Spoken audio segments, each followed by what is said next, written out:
we're good to go now. So good morning and welcome to this policy and strategy meeting today. We've got a number of apologies, but before we start that, I'll ask Councillor Mackenzie to open with Kara Care. Thank you, Chair. Tuia ki ronga, tuia ki raro, tuia ki roto, tuia ki waho, tuia tātou te tangata, kei te kaupapa o te huinei, kei te kaupapa o te rangi nei, mōri ora ki a tātou katoa. Bind above, bind below, bind within, bind beyond, bind us the people to the purpose of our meeting, to the purpose of this day, breathe life into all of us. Thank you for that. So welcome everyone, including those on Zoom, and I think we've got Board Member Armstrong, Councillor Greening, and I thought we had another board member there as well, but I don't see it now. And Board Member Dixon is in the room and has been invited to the table as well. So we've got a quorum of 8 today here, and we needed 7. And I've got apologies. We're not going to do housekeeping because we've got no public forum and everybody has been here before, but I see. Just remember the news media may be listening to us today. So microphones on when you want to speak and raise your hand. So I've got apologies today from Councillor Hill for other council business and Councillor Butler, Councillor Shellcrest, and an apology from Mayor King for lateness. Would someone like to move that those apologies be received? Councillor Murray? Yeah, thank you, Chair. And apologies for Councillor Ellis for lateness because I've been with issues as in the building. So I have to move. All right. So Councillor Ellis as well for lateness. So moved. Councillor Murray, seconded Councillor Dowler. All those in favour, please say aye. Aye. Against? Carried. We'll move on. So any declarations of interest? No. We've got no late items. Confirmation of the minutes of the Strategy and Policy Committee meeting held on Thursday, the 18th of April. Would someone like to move? Move Councillor Mackenzie. Seconded Councillor Dakey. I'll put that motion. All in favour, please say aye. Aye. Aye. Against? That's all right. All right, Mr. Kirby, you don't have to move. You're safe. You can apologise to him later and buy him a coffee. Yeah. Right, so that was carried. We'll move through to the reports, and I note that there is a workshop progressed for 12 o'clock, and then I know there is a 1, which is to go from 12 to 1, and then there is a 1:30 grants for rates. So there is, we've got plenty of time to get through the reports, but we do have some time constraints. Okay. So Chair's report, that's my report. I'll take it as read. I did list the work in front of us for the next few months, and I've started on that plan change Wakefield reading, and I've done 3 hours so far, and I don't think I'm halfway. So if someone would like to, or any questions in my report? Mr. Chair. Thank you, Deputy Mayor Bryan. A seconder? Councillor Murray. I'll put that. All those in favour, please say aye. Aye. Against? Carried. Right, so now we'll move to page 6 on your report, and that's Lisa, and Barry's not with you. I know Barry's had a hip operation, so he was due back at work this week of some sort, or is he going to be working from home? He's due back tomorrow. Right. That's a quick recovery. Oh, he won't be riding his bike though. Who knows with Barry? Right, so page 6, and just remember we've spent 3 hours or more on this already in workshops. Oh yeah, and we've got Sonia with Lisa. Right, so over to you, Lisa. Marina koutou. Through the chair, I'll just give a quick summary, and I've got a minor correction to one of the resolutions just to highlight. And I'll just give a bit of a note on the recent RMA amendment bill that was released last week. So just a refresher, this report follows further questions from the councillors at our previous workshops on how we can balance our different obligations for freshwater management in Tasman and reviewing the Tasman Regional Policy Statement and the Tasman Resource Management Plan. The report summarises the staff recommendations, having considered the messaging from central government on changes to freshwater legislation, our existing legal obligations in several of our freshwater management units, including the Waimea, the Deep Mercury Groundwater and Tākaka for the Waikato Pupu Water Conservation Order. We've also considered staff capacity for progressing the various options, including information provision, servicing of public engagement and the future hearing processes, and creating an integrated and efficient process for participation by the community, iwi and stakeholders in development of the plan change. So today we're seeking the committee's approval to continue progress on the key work streams that are needed to produce a draft land and freshwater plan change that includes support for the Waikato Pupu Water Conservation Order, with the intention of releasing the draft plan change for public feedback this year. The committee will still need to make future decisions prior to the release of that public draft, as well as the subsequent notification of the final version of the plan. And just that note on the RMA Freshwater and Other Matters Amendment Bill that was released last Thursday. And while the changes in that bill are likely to affect our resource consent processes in the near future, the amendment bill was quite clear that the regional councils will remain obligated to give effect to the MPS FM 2020, including the hierarchy of obligations through their policy statements and plans. That's just clarifying the legal implications in terms of our planning haven't really changed given that amendment bill. Just in terms of the correction, so Resolution 5, which is talking about the letter to the Minister, where that refers to the Office of the Freshwater Commission, that should read Office of the Chief Freshwater Commissioner. And that office is responsible for administering the freshwater planning process and appointing 2 of the 5-member hearing panel for the formal RMA Schedule 1 freshwater plan change processes. I'll take the rest of the report as read. So where is that? If we can have the motion up and show that change, if you could. Kelsey.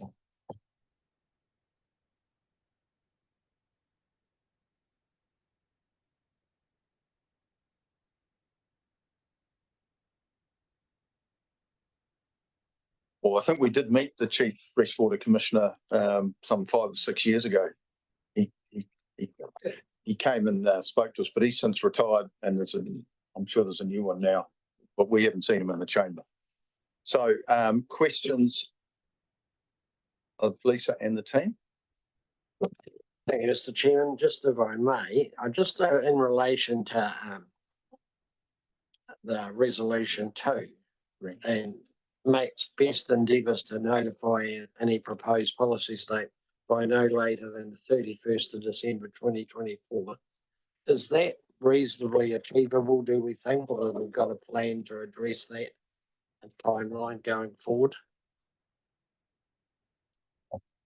So I guess the recommendation of staff, we think meets that requirement for best endeavours to progress that plan change. So the key next step is to release that draft to the community for feedback to inform the final version. We've sort of outlined the meaning of best endeavours in the legal section of the paper. It's sort of the first time that we're aware of it being used in the planning space. It's normally a contract law, but it means that we have to do our best to progress this work. We can't just program it in and sort of leave it to sit. So staff consider that we are progressing this work, and that will meet our requirements under that clause 7 of the WCO. And you just a further question, if I may. So is there any penalties, repercussions if we don't make that date? Because I'm aware of other things that have rolled on for years after a date. I guess a plan change is quite a little different, particularly where it relates to a conservation order. I guess the risk is the same as any of our other legal obligations that we have. If we do have a legal challenge raised by the community or other parties in terms of challenging the process that council has gone through, in this case, the potential risk is that judicial review or a ministerial direction. In terms of the water conservation order, a ministerial direction would look very similar to basically directing council to progress with the plan change, which is exactly what we're already doing. Yeah, I guess that's some of my concern. How likely is it to be re-litigation as we go through this process? Is people going to see this as an opportunity to re-litigate the whole thing? No, the chair's saying? Well, it's the WCO is an Environment Court direction. And we got caned in the Environment Court. So We don't want to be caned in the plan change as well. no, but we've got an obligation that we've been directed. And I sat and listened to the Environment Court for many hours, not as many as Lisa and Joseph and the team, but we've got an obligation and we workshopped this for hours. So I think it's been explained and we've had legal opinions as well. Thank you. I'm happy to move it. Yes, so wish, Mr. Chairman. Thank you, Deputy Mayor. So I've got a mover. I've got some other questions, speakers. So Councillor McKenzie, and then I've got Councillor Greening, Councillor Dakey, Councillor Ells, and Councillor Kinnemore. So lots of questions. And if someone would like to second it at some stage, that would be fine. Thank you very much, Chair. I have got 3 questions, I think. So my first question, in the report on page 12, we talk about that we've had correspondence from the Minister for the Environment who suggests that councils delay their planning processes until the MPSFM is replaced. And then in our resolution, we're approving the Mayor to send a letter to the Minister for the Environment advising of our intention to progress the plan change. So what do we hope to achieve? What is the purpose of resolution 5? So we have been keeping, or staff have been keeping an eye on other council processes around the country. There are several other councils that are looking to progress their plan changes ahead of the review of the National Policy Statement. In particular, the Otago Regional Council has been asked by the Minister for the Environment. They made it aware that they were looking to progress their plan change.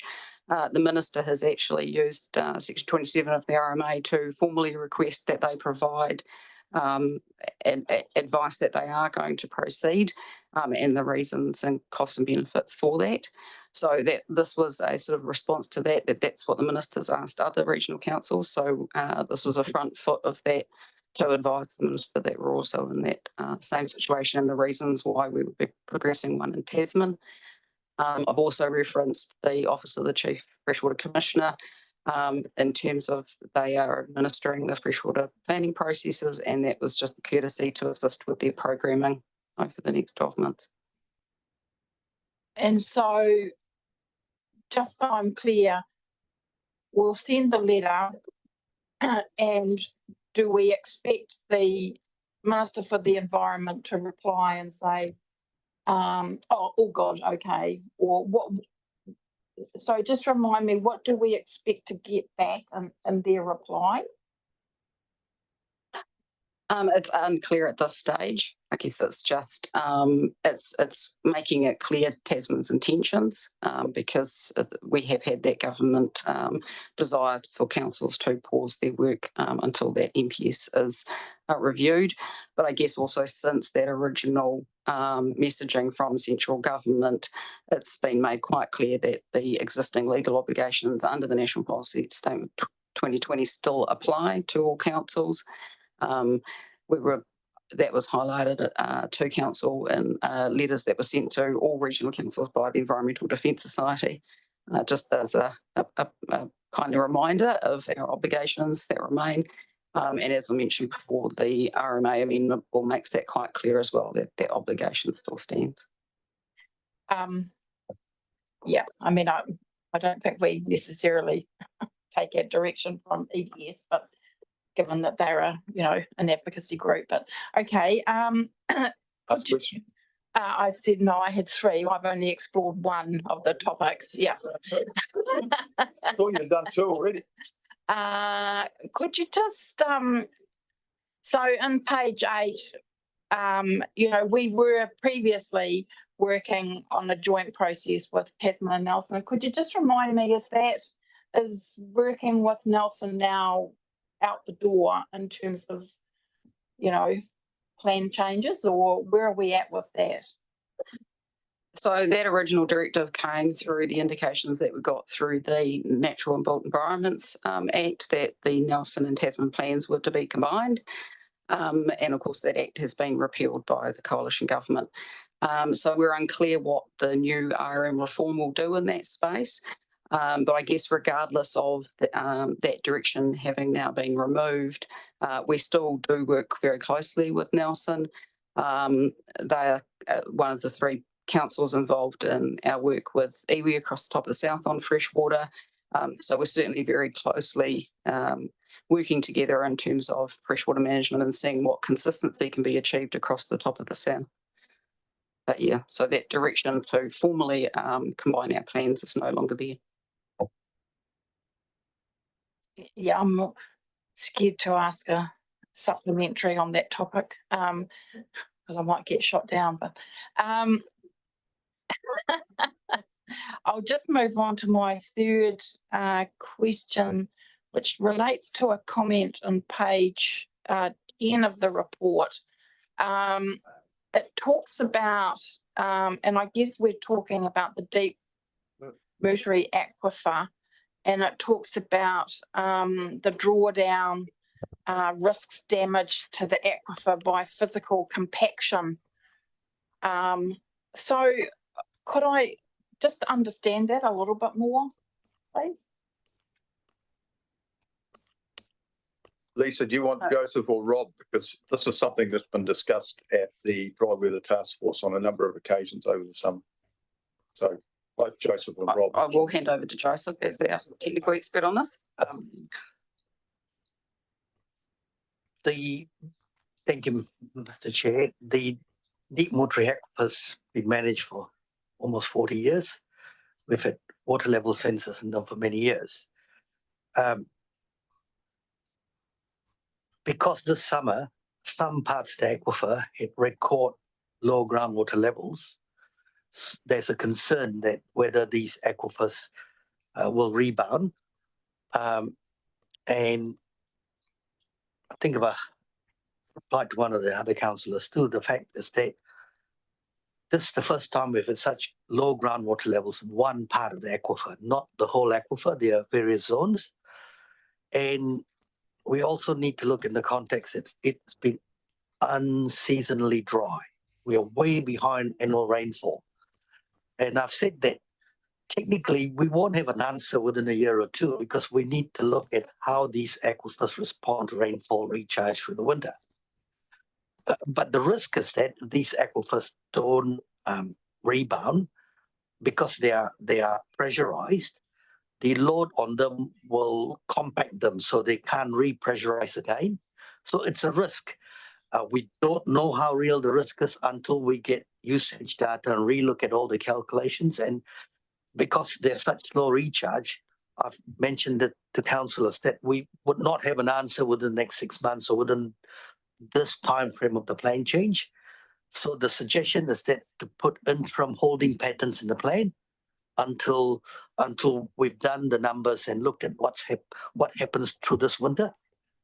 So it's one of those things you can't rush into it because just the nature of the aquifer, but we have to put something to as an interim, and that's where we are. So the compaction part is there because the groundwater levels never drop that much. Whether they'll rebound when it rains, if they don't get compacted, it's a risk. Can we monitor if there has been compaction, or we're just identifying it as a risk of something that might happen? It is a risk until we get back to normal rainfall to the winter and see the rebound. We don't know because it's never happened. It's not that the water levels are alarmingly low or they've dropped below mean sea level. It's just that they used to drop about 15 meters. This year they've dropped about 17 meters. So we just got to be careful that we're not alarmists, but we also got to be realists in terms of having some interim protections. And the fact is that there were a whole heap of triggers that have been in the backlog pending a plan change that we've never put in formally in the plan. So what we unfortunately is that we've been able to use the drive of the task force to codify or use those triggers. And those triggers were also acknowledged through some commissioner hearing 2 years ago. Right, so there was 4, so that's okay. She got to 4 by my count anyway. Councillor Greening, you've got a question. Thank you, Joseph. Yeah, like Councillor Mackenzie, I have a few questions. One may have already been touched on, but I'll re-explore that. Certainly support, just to start off with, front footing with the Minister. I think a no surprises approach is a prudent approach by this council. And hopefully we avoid getting a Section 27 letter from the Minister by front footing it. So certainly support that approach. Just reading over paras 2.7 and 5.8, the Waimea Plains nitrates, and looking at water quality and nutrient management. Of course, clearly it's unfortunate we haven't done this well before people started investing in the dam, but will this process be looking at soil quality on the Waimea Plains to determine potentially the quantity or quality of fertilisers that growers will be permitted to use on their land?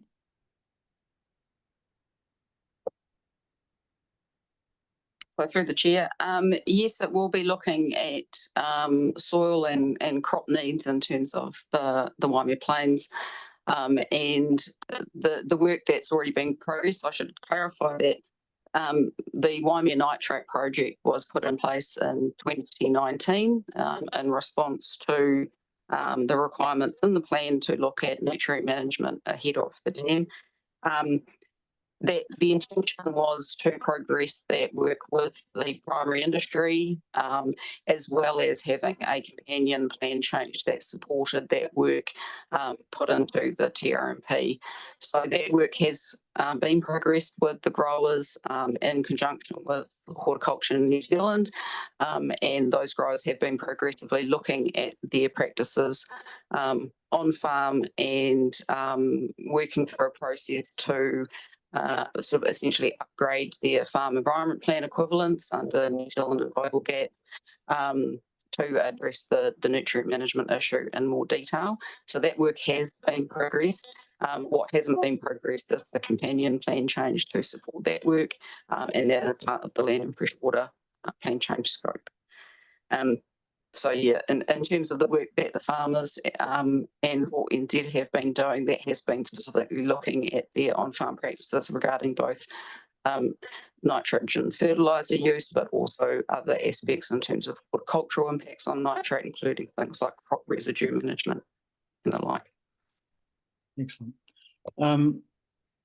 Second question, and this may have been touched on just in the end of the last question, but I'm going to just re-explore it a little bit. At 5.12, I got the impression that you were suggesting an allocation regime review. So I was just wondering what you're contemplating here. Are you suggesting a review of the process for new subscriptions to water allocations, or recalibrating existing subscriptions, or as what I thought Joseph was talking to, putting a holding position on any change? Can someone elucidate a little bit more on that for the benefit of myself and the public, probably?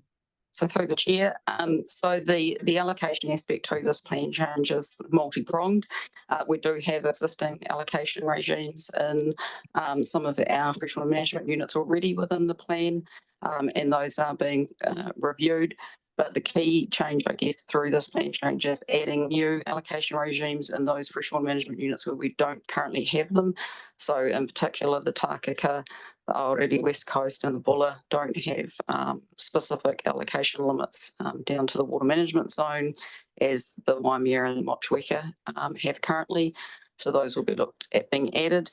Where we don't have sufficient information, we'll be looking at putting in the framework aspects to hold the line in those catchments until we have that information. And also we will be identifying the solutions to any of those water management zones that we are considered to be over-allocated currently. Fantastic. And one last question, I suppose it's more an observation really.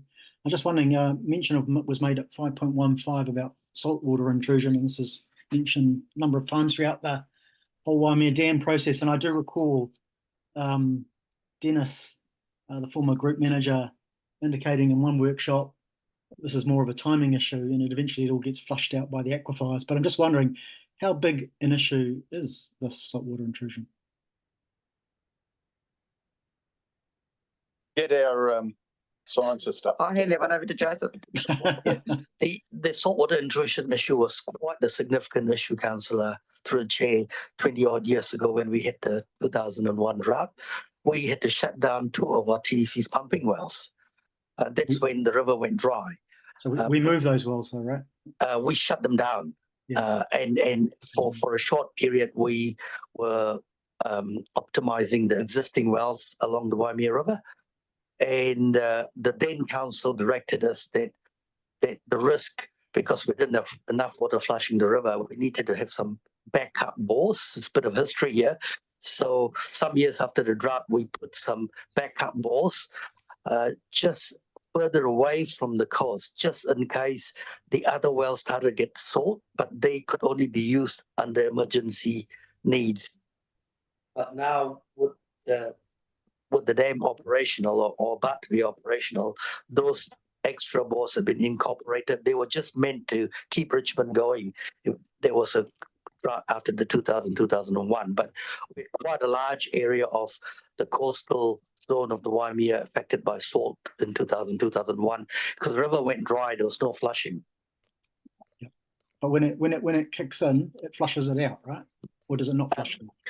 The two kind of aquifers, to be just getting into detail to the chair. Yeah. I realise the gravel aquifer gets flushed out, whereas the deep aquifer. Yeah. Are you happy to move second the motion, Councillor Greening? I'm sure someone else in the room will happily second it for you. I'll do it then. I'll second it. So I'll go to, so it's been moved, Councillor Deputy Mayor, and seconded by myself. Councillor Dakey.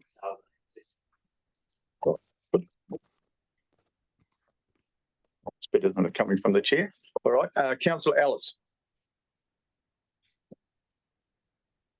Thank you, through the chair. Thanks for your report. Most of my questions have been touched on and answered, especially the ones from Councillor Mackenzie. But I'm just curious, like, we're having to move forward with this, but the Minister has said hold back. And I understand that we have to work through the court process as well and the direction given from the court. Have we gone back to the Minister and said, well, hang on, you've instructed us to stop, and we have this issue. What is your advice? Because I think the ball, appears to me, should actually be in their court to give direction on this further, rather than us moving forward with the plan and identifying that they have the plan. So what has the communication been there? I could actually make a comment for you as well, say that these are not a quick process. All we're doing is releasing a draft. We're not doing the other statutory, and Lisa can tell me the next process after that. After you do your draft, there's a statutory process when you release it, which is what I targeted. This will take a number of years to get through. A water plan change, I was involved in one as a submitter on the Waimeas, and it took 3 years, and that was for the dam. So this will not be a quick process. The draft is a start. So that's something, we will get something from the government hopefully before the end. And if you read the report, it says being the ability to pivot. So if the government changes something, we will be able to pivot, but it will take a number of years. Yeah, come in. I'm just listening in on it. Someone needs to mute themselves. Jamie, you need to mute yourself, anyway, mate. Lisa, if you've got another, I know there's the statutory process after the draft, isn't it? Three-ish. Yeah. We're still hearing you, Jamie. So where did you come from? Thanks. Yeah, so we are quite far down the process for the freshwater plan. It's been in train for some time now. And as the chair said, this is about developing the draft for public feedback. The process after that is then to take that feedback and create the proposed version. which will then start going into the formal requirements that will undergo iwi review, and then we'll be coming back to this committee for approval to actually formally notify, and that puts us into the Schedule 1 process under the RMA, into formal submissions and the hearing process. I just wonder if you might need to just expand on the requirements in the WCO as well, but in the legal. So I'm aware of this, and I hear it, I have read it, and I sat in the workshop, so I'm well aware of this. I'm just curious in that, yet again, the government has signalled what they're going to do, and they've not put the process in place to make it a simple process for us. So how have we gone back to them and said, well, hang on, this is your issue, not ours, as my question. How have we done that? Because I think that's an important part of the equation. So that conversation has been going on nationally in terms of the regional councils, because we're all in the same position. And discussions have gone back, as I understand it, to the minister asking those questions. I guess that's why we've sort of seen a bit of a transition in the messaging from you should be stopping, what are you doing, continuing, to actually there's still a legal requirement there. And I think that's just the nature of the process, that it does take time to change the RMA, but actually takes even longer to change a national policy statement. And so actually part of the amendment bill that they have in front of them now under the RMA is actually to speed up that change to the national policy statement process. So yeah, it has gone back. I guess what it does do is councils have always been left in a bit of a difficult place with the conflicting messaging from central government to pause, but our legal requirement to implement the MPS as soon as reasonably practicable, and that is still sitting there. So. Okay, Councillor Kittermont, and then I've got board member Dixon indicated you wanted to ask some questions beforehand, and I had Mr. Kirby there, but I think the questions have been answered. That's all right. Got that. Councillor Kittermont.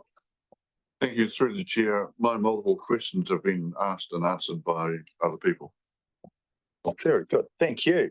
Board member Dixon, you had a couple of concerns.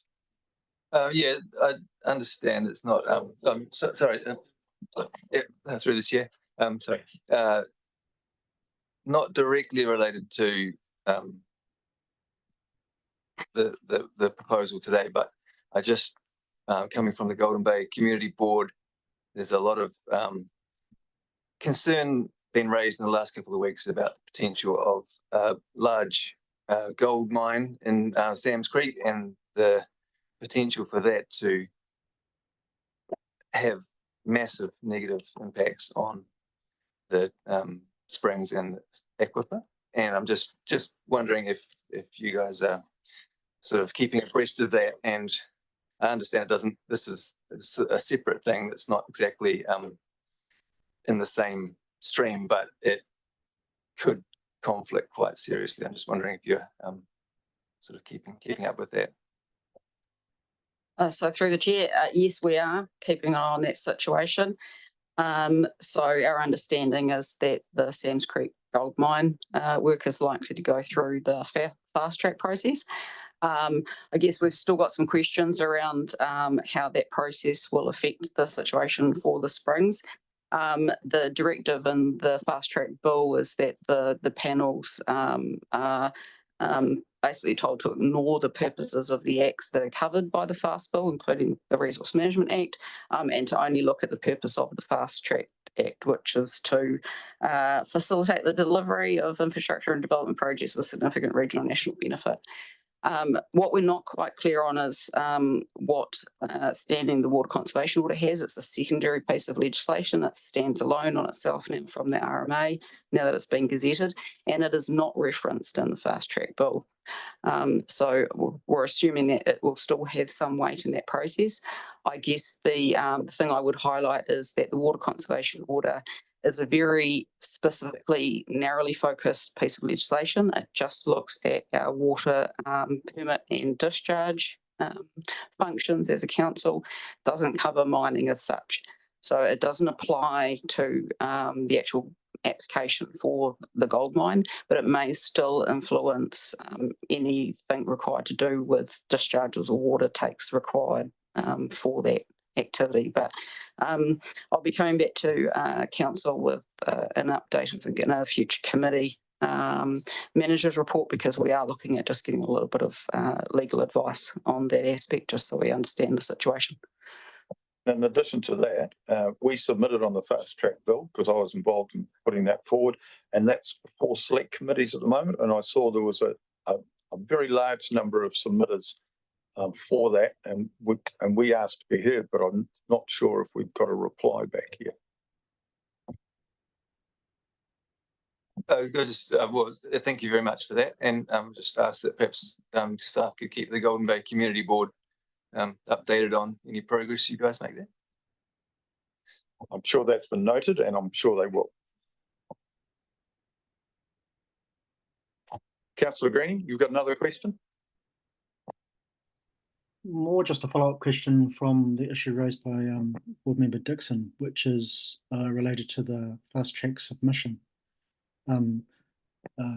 It might be useful before we go into oral presentations, because that's the opportunity to also raise, I suppose, some other issues or tensions that maybe weren't presented in the submission. I just wonder whether, I'm not sure we did, in the fast track submission, present quite strongly our concern over the mining risk and impact on the springs. And I just wonder whether we need to make sure that we emphasise that in our oral submission. I'm sure we'll take that on board, and I know that environmental risks was one of the things that we did talk about in our submission. So that makes sense. Thank you for that. Right, so the motion has been moved and seconded. No more speakers, so I'll put the motion. All those in favour, please say aye. Aye. Against? It's carried. Thank you. So we'll now move to page 25. Diana Worthy is up to lead this. So this is Plan Change Natural Hazards Proposed Work Program. So page 25 of your agenda. Welcome, Diana. Over to you.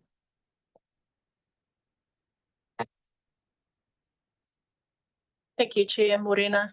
I don't have anything further to add in terms of the report. However, I would like to take the opportunity to introduce councillors to our new policy planner, Paula Hammond, who's sitting over there. So Paula's going to be working with me in the natural hazards and climate adaptation space. So you'll be seeing a lot more of her in the future. Happy to take any questions in relation to the report. Thank you.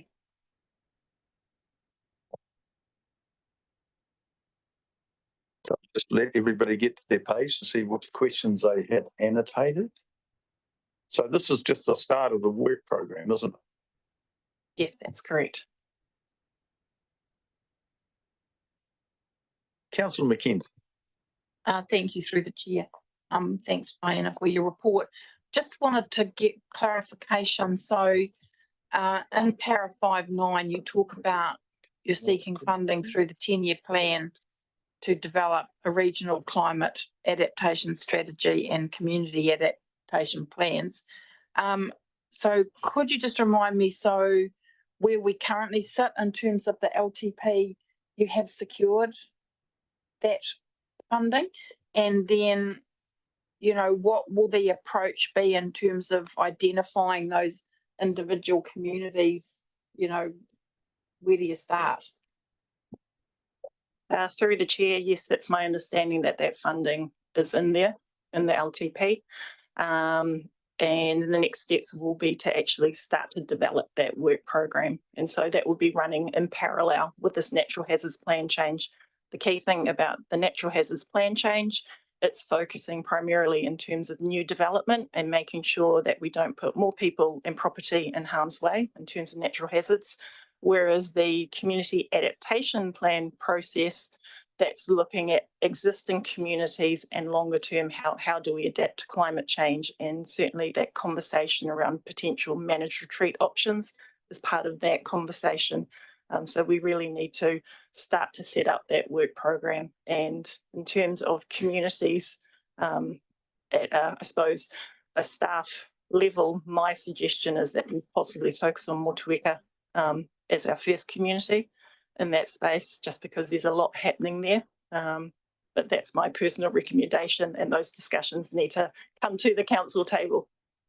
Okay, yeah, so, all right, so the plan of work in terms of those community adaptation plans would be a program of work that we as councillors would kind of sign off on, because, you know, it's just going to be such an incredibly difficult work area with a lot of emotion attached to it. I mean, it's not going to be straightforward or easy.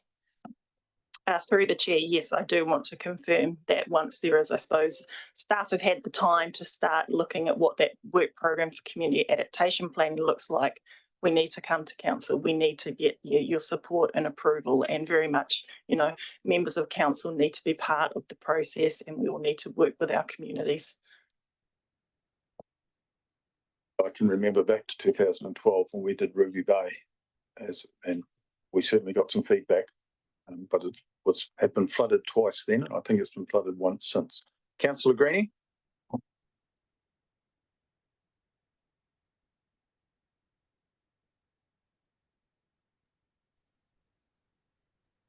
Thanks. Just looking at 4.2.1, urban growth and implementing the FDS. I'm just wondering, in our last discussions sometime, this is maybe slightly separate, but I think they're interrelated. We reset the Richmond intensification, and at the time we were advised that the yields will probably be different and could impact on the FDS and the need for some greenfields.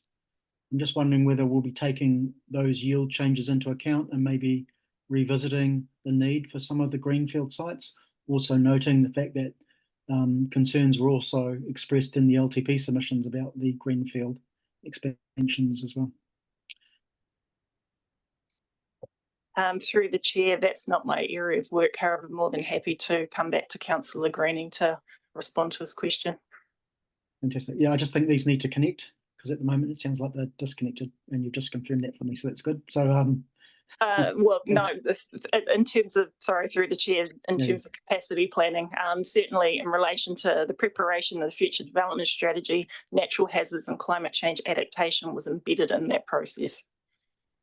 Yeah, but they need to connect. That's all. As before we start implementing the FDS, we need to make sure that we've taken into consideration the intensification in Richmond that may impact on some of the development of some greenfield sites that may not proceed with development. That's what I'm suggesting.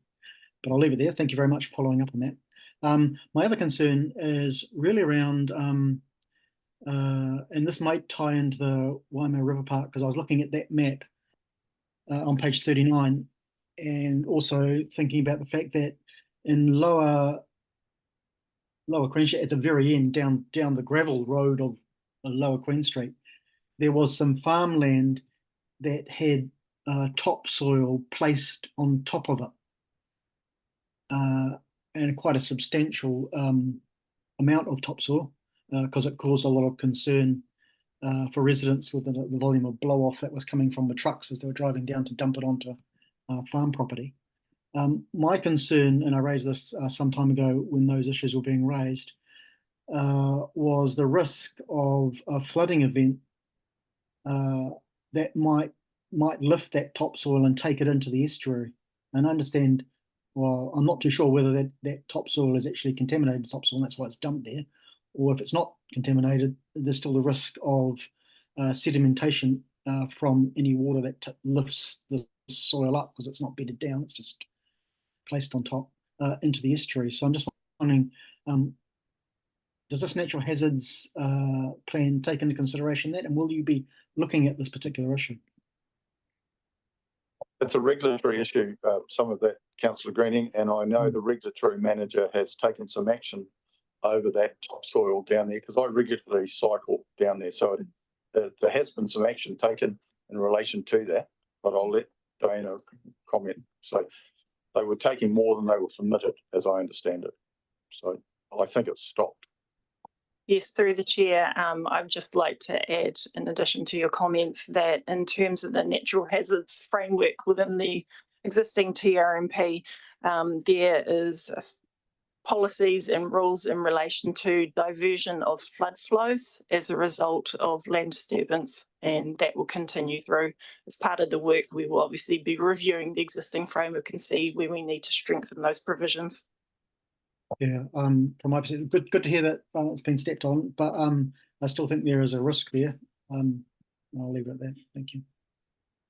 Thank you for that. Councillor Kittermont. Thank you. Through you, the chair. Page 30, clause 8.2 identifies climate change risks will disproportionately affect certain whānau, hapu, iwi. Can you just explain to me how that disproportionately affects between the iwis?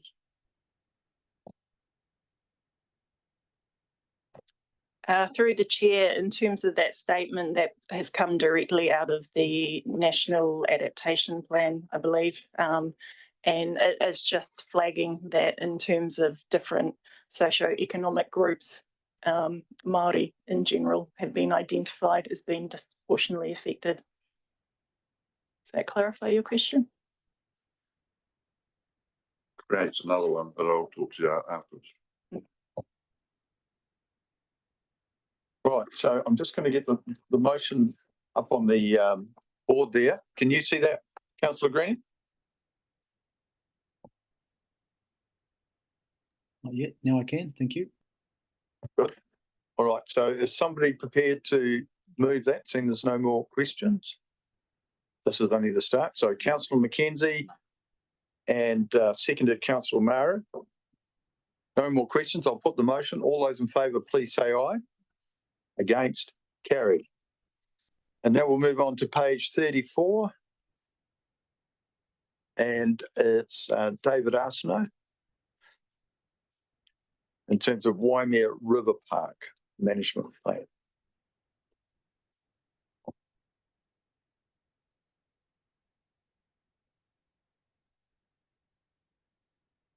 Through the chair, I don't have anything in particular to add. So I'll take it as read and happy to take any questions. Well, I've got a couple, but I'll just see if there's others around the table. Yep. Deputy Mayor Brian. Thank you, Mr. Chairman, through you, David. Just in relation to the commercial activities around gravel extractions that are happening, are they within or excluded from the Waimea Park River area or included within it? And how will that be managed? They are included within it. We have our RMA sort of dictated way of managing gravel, but the gravel management through the Waimea River Park would be part of this plan as well. Different approaches, different objectives and goals for use of that land in concert with all the other ways we want to use the land as well. I'm just thinking about it more from a workplace type of environment and people potentially wanting to access through those sites. That's what I was meaning more about manage rather than the RMA side of it. Because I guess they've got to have consents and all the rest. But if people are recreating in that area up and down the river, will there be signs, fencing, or how will you manage that in a working environment? Sure, Chair, no, that's a really good point, something that we'll flag to include in that. But generally, if we authorize a gravel extraction activity, there would have to be measures around that too, particularly considering the location of these areas amongst recreation to either exclude the public or appropriately sign. Although the public does have a habit of ignoring the signs and cutting bollards and kind of going wherever they want anyways, but we'll at least do our due diligence. And yeah, well, I guess it'll probably come up from the operators through you, Mr. through this process anyway. And of course, there's been a lot more extraction allowed since originally when we did that, which is a good thing. I'm not concerned so much about that, but I am just the conflict between a working environment and a recreation environment. Particularly since it's intentional in this area, it's not sort of a byproduct of people wanting to go along the river. We're very intentionally managing this area as a recreational zone, plus commercial gravel extraction, plus a number of other things. Definitely something that needs to be considered in the plan. And I think since probably 2015 or 10, whenever it was, there's probably more people recreating and probably haven't developed the park as we quite saw it in that time, but that's just because of finances and changing economic environments by and large, and changes in the way people are recreated, various other reasons. So I guess that'll all come out through the plan review anyway. I think that would be our hope, yeah. David, I've just got a quick question. We had a submission during the long-term plan about someone who leases some land from us. I think it was Mr. Byrne, Bill Byrne, or something like that. He leases some land along the side of the Waiheke, which we allow him to graze on, and he pays a peppercorn rental, and he's offered to pay more so he could plant some grapes in that area. So that would increase our revenue. Have you considered that sort of thing?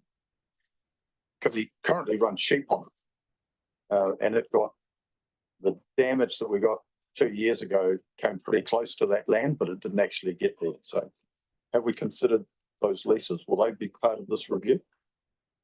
Through the chair, yes, we've passed that feedback on through to the contractor working on the plan review, and it will form part of the early feedback round, the seeking ideas round. So all those ideas will come into the mix, and before he starts working on drafting the actual plan, that then goes out for public consultation for formal submissions. So it's just one idea that will come in. Because there are other leaseholders as well down in that area. I can think of the Eden family down the end of Pewes Road and others that are within our park area, but it's inside the stop banks, so it's along the banks of the river, and we've got a number of those leased out. Okay, so next person on the list is Councillor McKenzie. Thank you very much. Just a couple of questions, if I can. So, apologies if this is in the report. Will your first step be to kind of produce some kind of document which records the progress that we have made against the existing management plan? Will that be step one? The process that we're intending to undertake is the reserve management plan process. And I think that will be definitely part of it in reviewing it, but it's also just to provide a directions. It's not necessarily a master plan, I think, with a structured set of kind of options of how to develop the land. I mean, it will have that a little bit, but it's more just how we use the land moving forward, how we make decisions about what to do in that land. And in that context, why we're updating the plan is because so many things have changed since 2010 that it's no longer as clear that it's relevant. So it's less of a structured step-by-step action plan for more than a sort of vision or intention document. Yeah, I get that. Although, just at a point in time you have a plan and then time passes. So you do kind of want to understand how fit for purpose that previous plan was and whether it provided direction. And because in doing that, you actually learn something about how to position the subsequent plan. So I'll just leave you with that thought. My second question is, I guess when I was reading the report, potentially the community might have a lot of expectations about what they might want to see going forward.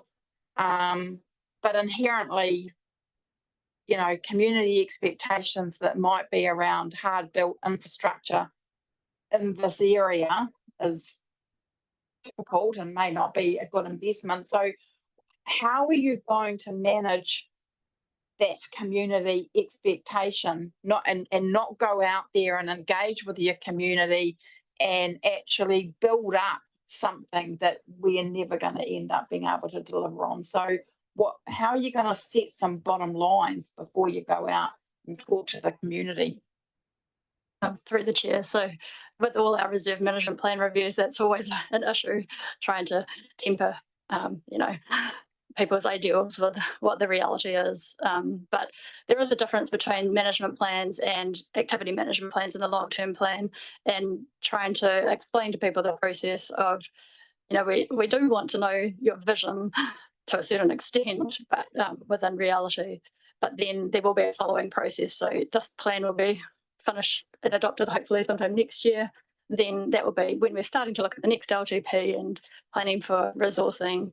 And so, you know, what can actually be done starts getting programmed in then. So I guess explaining that it's a longer term process to actually get things happening, and not everything will happen because of our financial constraints. Or yeah, during our Shape Tasman information, that's the kind of place we can put this information. And when talking with, I think he's expecting to talk to quite a few groups and, you know, face to face, so he can be talking through that with them. Ron, you've got a comment? It's a wider comment really around looking at what benefits we're trying to get from planning and sort of do it reporting back in here as to how we're actually performing against our plans. So Kathy Fletcher at the moment is doing a lot of work around trying to pull those together so we can have a real clear performance monitoring system. So when we start talking about the benefits we're seeing through these plans, we can actually start measuring them. Did it achieve it? Where do we need to go back and review? So it informs the reviews a lot better. I don't know in terms of the scope of this, Anna, is there an intent to bring the scope of that consultant's brief in here? No. I would just clarify though that this, while we are adopting the Reserve Act's process for reviewing this plan, the reason we're doing that is not necessarily because this is all reserve land, it's just because it's a robust public process. The majority of the land is freehold title for the purpose of river control and soil conservation. And that is the baseline of how we consider how the land can be used. We're trying to enable multi-use, but its primary purpose, still between the stop banks, it's still river control land. So that has to temper the expectations. Okay, I've got Councillor Kittelmont. Thank you, through the chair. Might get a little bit of water here, so bear with me. Well, careful. Yeah, I know. Titai, we have a statutory agreement with them. We also, according to what I read here, is owned, the Waimea River Park is owned and administered by the Tasman District Council. So we've got the TDC as the owner. We've got the iwi with the statutory agreement on the side. How does that work with the people that are taking water from the catchment area and also the river users, say, the fishing people and that sort of thing? Because there's competing interest there. Should I just put that to one side? Yes, please. No, I mean, it's a valid point. I cannot off the top of my head answer that. I mean, that's a big issue that hopefully will be not necessarily resolved, but I mean, and it goes much wider than just this river park management plan as well. Should we talk offline then? Only one water take from the river, and it's quite a ways up. This lower down where this park is, there is no water takes. It's all groundwater. Through the chair, just to confirm, it is just for the land either side of the river, not the actual river itself. Yeah. Oh. Through you, Mr. Chairman, I've been down there on a kayak and seen a pipe in a place where it shouldn't be. It shouldn't be. By our regulatory people. I always used to do that when I walked the river, when I saw people illegal dumping or other things like that. You just ring up. Barry, Councillor Downes. Through you, Mr. Chair, I've dusted the cobwebs off when reading this report a few years ago, and with you around at the time, Kit. A group came and asked us to form a jet boat sprint track on the river to hold one event. They went from there to there to there to there. They went everywhere, and then finally it got approved. But they had to form the track, and then straight after the event, they had to destroy it. All I'm worried about, what we're going through here, will that preclude that ever happening again? I don't know whether the Jet Sprint Association is very strong here at all. I don't know whether they haven't bothered to come back because it was just in the too hard basket of the day. Because we had some pretty fancy walls that kept shifting when they were trying to do it years ago. I just want to know whether this would preclude them even thinking about it again. Through your chair, it's an interesting question. I would have thought they would have needed a resource consent to do that regardless, if depending on how much work they're going to do in the river, and so it'll be judged on that area at the time. I'm not sure if the intention of this plan will necessarily preclude that. Yeah, I think we just have to see how it goes. They had to get a resource consent from memory last time. I left the room, so I can't confirm that. I think he was here, staff at the time. What I'm worried about is the plan precludes a resource consent. That's all I'm worried about, blocking them out if we go too far. I wouldn't say that this plan is that kind of the plan.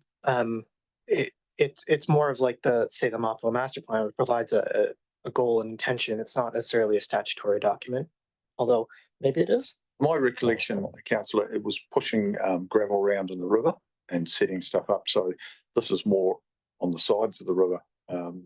But the people you get involved is more like fish and game, have an interest in that. But it's not what they'd call a highly valued fishery. And it was in the lower part of the river, and it's over a reasonably restricted sort of area. But it was quite expensive to do for them. And I think that's why it only happened once, because they're not that strong in this part of the country compared to the others. Yeah, through the chair, we can ask the consultant to consult directly with the jet boat community. Yeah. I just want to try and understand him. I'm hearing quite a few things here, and there's obviously history here. So I just want to understand the involvement of this committee in this process. In terms of setting the scene. If a river plan's set, or what are we doing here, it just doesn't affect the possibility of that happening again, that's all. But in terms of a governance role, just trying to provide direction for officers, do you, this is a review of the current plan. I'm trying to get some direction, I guess, from a governance perspective, what involvement you want to have in terms of setting direction for the plan review. I would just like staff to consider the fact that no roadblocks are put up for that sort of event. And the river park is a community asset. It's widely used by dog walkers, cyclists, people that own pig dogs and run their pig dogs down there. We have had fly tipping in that area, which causes us some concern, including carcasses from pig hunters. There's multi-uses in these areas. So the Great Taste Trail goes through it.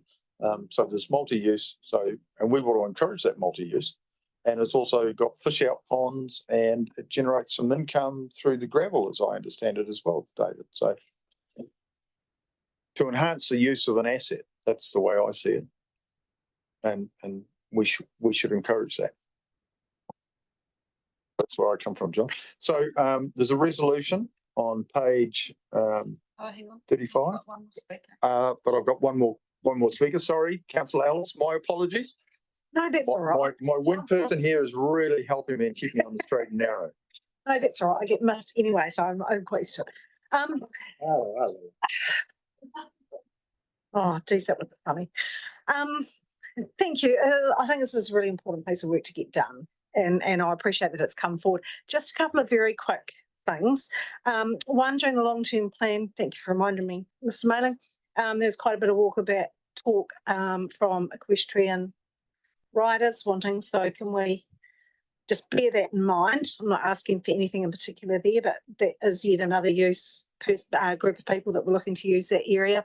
But my question is, just do you have any comment on timing or the impacts or the risks, given that we're just going to work on the freshwater management plan? How's that going to factor into this timetable, and are there risks there, or we are all good to go?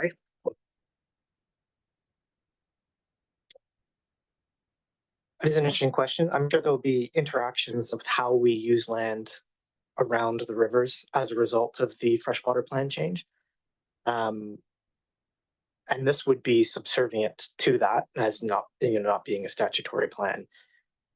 But I think given the changes that are out there in terms of the NPS and what we kind of see on the horizon, because we also are working quite closely with the people doing a freshwater plan change, where it's all quite a mixed group of people. we could probably foresee a lot of those potential issues. Don't think there'll be too many conflict points, if any, because we're all like pulling in the same direction, but it's something important that we should keep in mind. Councillor Ellis, are you happy to move this? Because I know people that swim their horses down. Yes, please. So, you know, it is the multi-use is amazing in that area. And we also get freedom campers along the river in this area as well. So move, Councillor Ellis. Have I got a seconder? Councillor Dakey. No more questions. Let's put the motion. All those in favour, please say aye. Aye. Against? Carried.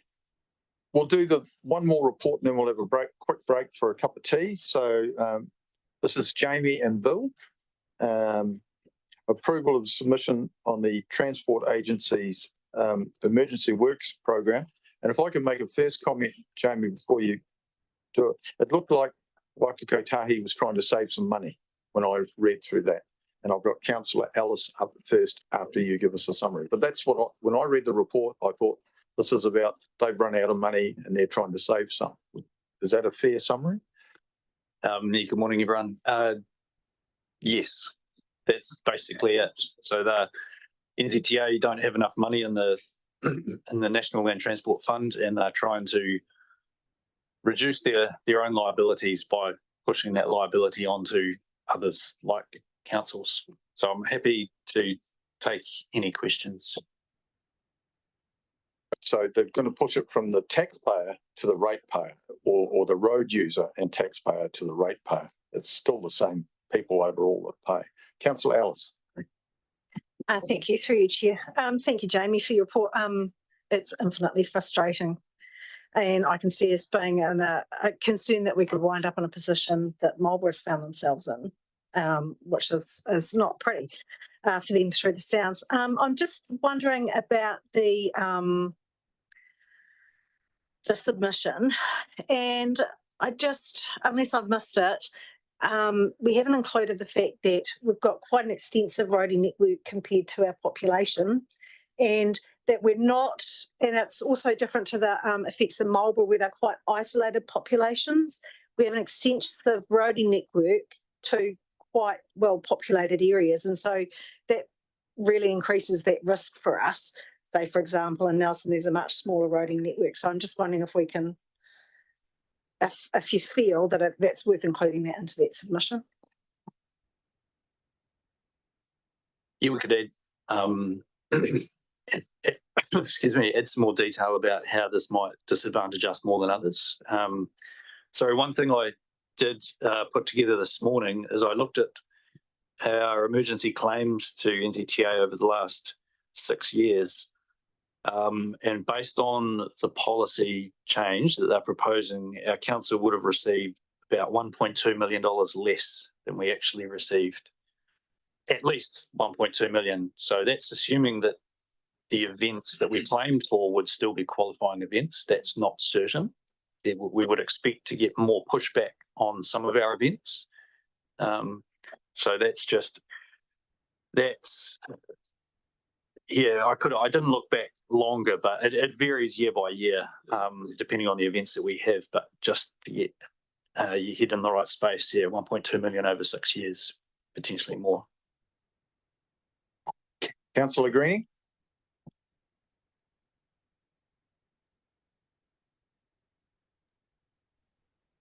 Yeah, just two observations really with the letter. First of all, as in the report, where we use acronyms, we explain them.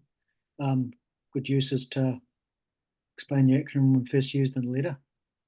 So FAR might need its explanation. Just a small issue there. The other thing is, I understand that, and it's already been acknowledged by the chair, that implicit in what NZTA is doing is it's operating within a fixed envelope. So it's making trade-offs. It's expanding into fire, so implicitly it's looking to, I suppose, shift from a 1 in 20 event to a 1 in 10 event, as it shifts the fund. Perhaps the letter, and when I read the letter, we try and respond to the tensions within that paradigm that they're operating in, but I do wonder whether we should start off acknowledging that we understand that you're making trade-offs within a fixed budget. And perhaps our first point is that we'd like the government to expand the funding to avoid this tension. And then if they don't, and we can explain the drivers. Basically, we're a region that is under weather event pressures, and this is just exposing us more to that risk if they don't increase their funding, and hence why we want them to avoid moving to a 1 in 20 from a 1 in 10 event approach. So I just wonder whether the letter just needs to acknowledge that from the start. Otherwise, it does look a bit like we're just asking for more money, which is effectively what we're stating. So I just wonder whether we should acknowledge that tension from the start. So that's just my observation of it. I think if we are sympathetic to their position, they'll be more open to the suggestions that we then make. But I do think we need to push back on the government's clearly underfunding in this space, given the government has recognised that local government is under funding pressure from weather events. So good point to raise. Really need to hammer that one home. We've got the content within the draft submission, I believe. Yeah, you've got all the content what you there. talked about. So what we're perhaps talking about is just bringing just a few key points to the forefront and repeating them in the introduction. Yeah, exactly. That's exactly what I'm saying. So I just think you need to set the context so they'll be more sympathetic, because otherwise it just looks like we're coming for more money and we're not recognising their issue that they're trying to deal with. So we should recognise it. We understand your tension. We're sympathetic to it, but we'd like you to push back on it, and this is why. Fair comment, and I think Jamie's taken that on board. Thanks, Councillor Greening. I'll move to Councillor Walker. Yeah, thank you. And through you, Chair, thank you for the work that you've put into this, and I do support the submission. I guess for me, I just want to ask, when you look at bullet point 2.4, the proposed changes to definitions include 2.4.1, adding fire to qualify events and removing drought. What impact will that have on us, being that we've had an incredibly dry season and there was some support gifted to us from, well, not us, but the farmers this last season from central government? Through the chair, yeah. In a roading sense, we've never, as far as I'm aware, had an emergency works claim be put together on the basis of drought. It hasn't been something that has affected our roads per se. Yeah, whereas we did have the Pigeon Valley fire event, and that did generate some interesting discussions with NZTA about whether they would share the significant traffic management costs that were associated with that event. So personally, I don't see the drought aspect as significant for our council in the road maintenance sense. Sorry, drought is a significant issue for our communities, but not in terms of road maintenance. Councillor Dowler. Special purpose roads. Should we be making a comment to say that we won't be putting any more ratepayer money into anything that happens on a special purpose road? Or can you please correct me if I was wrong, that we still put money into that? To answer your question, generally, we've made it clear that we're not interested in being on the hook for any more costs related to special purpose roads. I'm not sure if this policy submission is the right place for that. We're having those conversations outside of this particular process. We might be better to just focus on these specific policies and strengthen our message on those. Yeah, makes sense to me. Take your advice. Councillor Kilmont. Thank you, through you, the chair. Jamie, these changes are nationwide. What's the chances of singling out Tasman as a special needs, special purpose area because of our soils, the topography.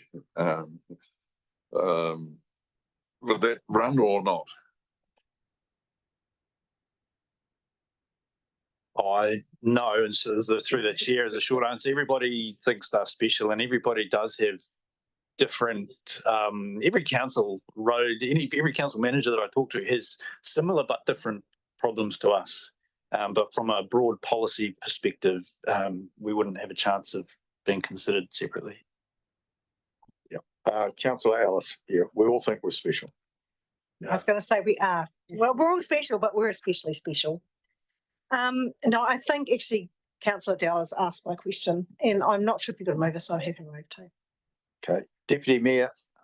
Thank you, Mr. Chairman, for you to the gentleman. And just in relation to the change from a 1 10-year event to a 1 in 20, when you did the quick analysis this morning, will that make much difference to us, do you think, James, going forward? This is the trickiest part of the policy.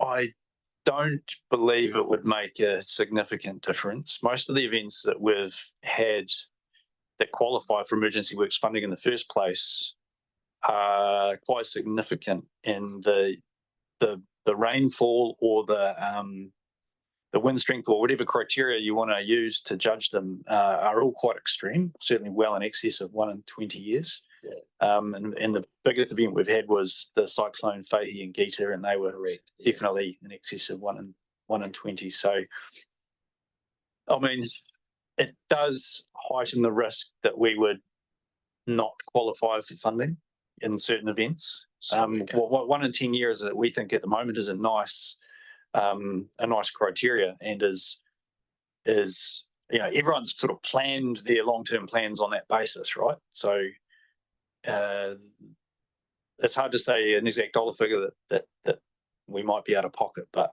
eventually we will have an event that would meet that sort of interim criteria that we would miss out on, and that would have a significant financial impact. Yeah. I won't say what we've got beside me. And just turning to maintenance, do you see any big changes around that going forward? No. If you're asking about the amount of funding that's being put into maintenance, it's been clearly signalled through the GPS. We don't yet know if the GPS allocation for the country is sufficient to fund everybody's programs in the country. We expect to know that in the next month.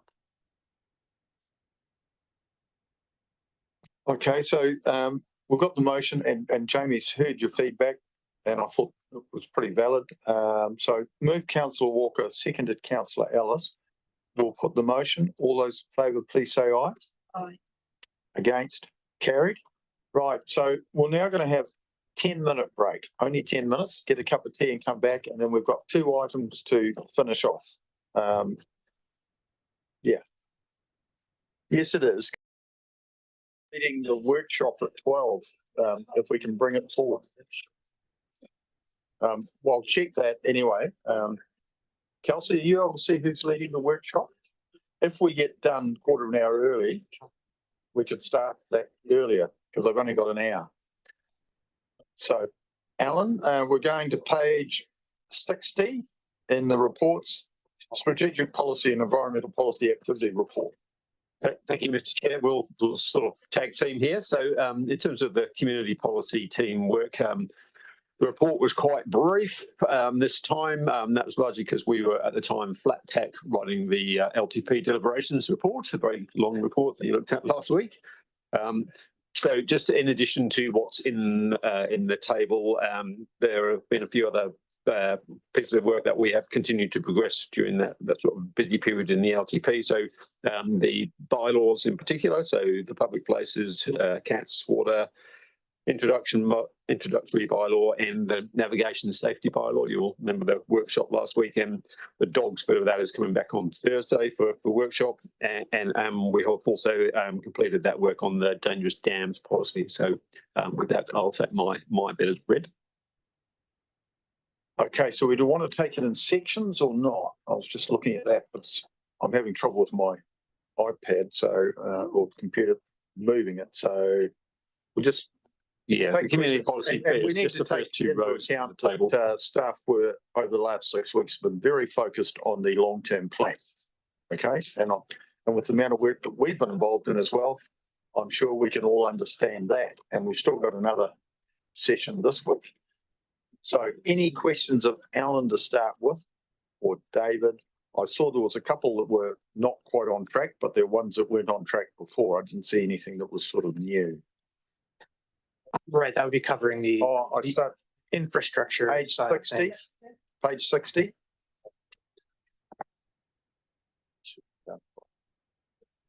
Start at 20 to 12. And I'm going to try and bring the workshop forward to 20 to 12. Does that suit people? And then you'll get maybe a slightly longer break for your lunch before those that are doing community grants this afternoon at 1:30.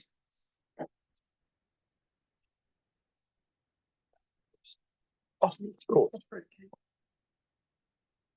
Councillor McKenzie, sorry, I got past a note. So, Thank you. I've got about 3 questions. I'm not sure if we're doing the whole report now, but I'll just keep going until you stop me. Well, I gave you you snuck in 4 questions last time, so. Just, so the first one's just about that, is it Manoy Street roundabout? So we designed a roundabout. It's above budget. We've got an alternative design. And it's, so are we confident that we're going to be sticking within budget? And if not, what are the consequences of not being able to fit within the budget? Are you reading the same report? We are. I'm wondering whereabouts with this is this referenced, councillor? Am I in the wrong report? It sounds vaguely infrastructure. What page are you on? I'm on the strategic policy and environmental policy activity report. Yep, what page? I'm on page 61. Yep, you're on the right area. Right. But we've probably got the wrong staff at the table at the moment. So it's probably. Oh, that's for the Motueka West development. Correct. I can get an update for you on that. I'm not sure. Okay, next question. So which is about page 67. Just getting there. Yeah. Plan change 81. Have we already as council signed off on the scope of plan change 81? It will be included in terms of previous activity updates within this paper, and it's simply giving effect to the future development strategy sites. So I'm not aware there has been a specific report come to this committee. However, the process is in train. Well, I guess my question, I mean, during the long-term plan process, we had a submission from a landowner in Seaview Heights who, although their site wasn't identified in the FDS, their submission basically was to say, could the council consider looking at a plan change for their area of land? So do we intend to give any consideration to that request? You didn't through the long-term plan. There was a resolution you passed which was explained it all, and you didn't give direction to officers through that process. Jackie Dean, who was in charge of that, actually was in the room and made a comment that it didn't meet the criteria because it's got no services at all. So that was the issue. And if I go back to the having sat with the deputy mayor and others on that future development strategy, there was a number of ones that didn't meet the criteria in that part of the district, thinking in Tasman, in that Tasman area between here because they didn't have wastewater, stormwater, or any services, and also the other one was travel, as I remember rightly. There was about 4 things, and they didn't meet the criteria. All right, could I just ask, so I can go back and find it myself. I guess I'd just like to go back and relook at that resolution, if maybe we could be advised what number resolution that was in terms of the deliberations report, that would be useful. My next question is about on page 68, just the deferred zoning issue. We've got, so, you know, at the time, this was really quite a big deal. I think that we had, you know, had a process where we did deferred zoning. There were problems with that, and we're now looking at a proposed plan change to solve the problem.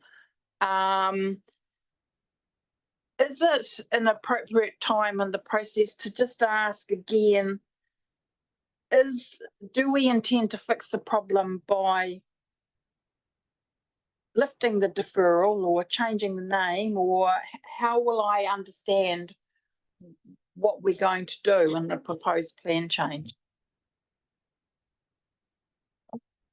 I can get Jeremy to respond specifically to that point. He can come back to you, but in terms of my understanding, the options look at, yes, we can lift the deferral. And so say, for example, if it's currently Rural 1 deferred housing, it's been identified that that site is appropriate. So therefore the zoning would change to housing. I know that there are a couple of sites in Maraho in particular where, because of challenges around sea level rise and servicing, the recommendation that is that it doesn't go to what that deferred zone is looking at, but it reverts back to its, I suppose, kind of original zone. So for example, like Rural 1. And so the plan change has a framework in place to address the different issues for each site and what that zoning should look like. But certainly I can get Jeremy to have a chat with you. Well, I think because we're consulting with landowners and neighbours and all the rest of it, feedback closing on the 17th of June. Notification of a proposed plan change is anticipated later this year. So between the 17th of June and later this year, how will we engage in that process, I guess, is really my question. In terms of notifying the plan change, that decision needs to come up to this committee. My understanding is it's a process issue, and the staff member who's over it all is Mr. Johnson, who'll be back tomorrow. So we'll make sure that you get an email. Yeah, well, we might need to have a workshop or something in terms of understanding it. I've read something about it, but I can't quite recall exactly what it's doing. But it's more of a process. Yeah, it's appropriate though that a workshop can take place to discuss in terms of what the feedback as council has received in relation to the draft changes before actually go to that formal resolution. But certainly this committee needs to make that resolution that council will notify that plan change. Yep, got that. Last question, if I may, Chair. So we're planning a structure plan for Port Tarakoe. I guess just what interested me about that is that over the past 3-4 years since I've been on council, we've been investing a large amount of money in Port Tarakoe, and we've been doing a lot of work. So we do all that, and then we're going to do a structure plan. So did we have what was guiding us before in terms of how we were approaching it? And is the structure plan a bit after the fact when we've actually already, you know, spent $12 or $15 million? Through the chair, my understanding is, you know, there is funding there for the structure plan, but to actually enable the activities that we want to take place, we need to improve the planning framework to actually enable that. So this is the purpose of doing the structure plan. once that structure plan is there, then any impacts that need to be made in terms of amending the TRMP can take place to enable those activities. Does that make sense? No? I'm not sure if Diana can actually answer that question because you could ask that at Enterprise Committee, Senator, you and I are both on that. this has got a very much an RMA focus, of course. So I don't whether or not we've caught before the horse. I'm not sure Diana's in a position to answer. Mr. Kirby, you're going to comment because there are several, some of it's special purpose reserves, something else. There's about 3 different. I think the structure plan enables the operators of Port Tarakoe to do certain functions that currently they have to get resource consent every time they're trying to do something. So the structure plan will enable them to be able to do what they need to do for the services of the port. I can see Councillor Mackenzie is very pleased to get that comment. Councillor Greening? So shall I go back to Seaview Heights? I can give you that. If you could do it now. Yep.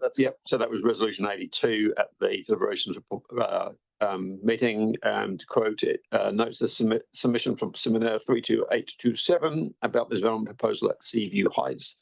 And this area has already been assessed for each future development strategy and did not form part of the draft or adopted strategy. I do recall that. Councillor Green?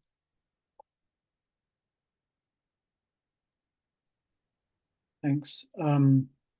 If I can just make a couple of observations, I do actually have a question as well. So just on the observation made about Menoi Roundabout, can I just emphasise that we should be taking a lifetime cost approach to some of these rather than just an immediate implementation cost approach. Roundabouts do provide really long-term benefits in terms of cost. The Richmond, Salisbury, Queen Street, Salisbury roundabout, which was put in place by, I believe, the Richmond Borough Council, and it went to a lot of effort to put that in, has really paid in terms of its investment. And I think that's just an example of a real lifetime cost compared to traffic lights, which are rather expensive, and there's maintenance costs and all the rest involved with them, and they have a shorter EUL than a roundabout does. So I really want to emphasise the use of roundabouts over traffic lights. I would really love to have a policy like Blenheim, Marlborough, where they're proactively putting roundabouts in, and there are no traffic lights in that town, and you can commute through that town pretty effectively. I just make that observation. Page 61 also talks about the LTP, and for me, there's just this concern around a concern that was raised by developers around wastewater infrastructure, and just taking into account the intensification potential now in Richmond and whether we have sufficient wastewater infrastructure. So I'm just wondering if someone could respond to that, both in terms of the concerns raised by developers, but also, do we have sufficient wastewater infrastructure for the revised intensification potential in Richmond now? And then this is probably the wrong committee for that. It's more the operations committee, Councillor Greening. But well, I did comment last week that there's currently, NRSB is currently spending $4 million in an upgrade of providing resilience in wastewater. So this is to help us with Beach Road Pump Station, which was specifically raised by one developer. So there is action already underway. Yeah, so this is strategically important for the intensification of Richmond, that we have sufficient wastewater infrastructure to enable the potential intensification. And I think that's the concerns that were coming through from the developers as well, that the resource, the infrastructure is already stretched. David, you're going to reply. Yep, through your chair, I can comment on that, and that it is something that we're definitely keen on nailing down. We do have capacity in the system for a certain amount of intensification.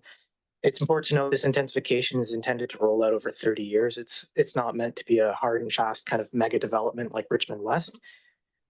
There are concerns about certain throttles in the system. And for example, everything coming in from Wakefield eventually joins up with everything coming from Brightwater, coming from Richmond to a single pump station out to Bell Island. And that, as Councillor Manling references, the pipe that they're upgrading currently, eventually there'll be plans to upgrade that pump station. Then we just flow that through the whole system. But it is a bit of a challenge in figuring out where intensification is going to occur in our network, which pipes we upgrade down to the main pipes, and so on and so forth. So we have money in the first year of the LTP to actually start figuring that out with models, strategies, plans. But do keep in mind, it is intended to be a 30-year growth plan.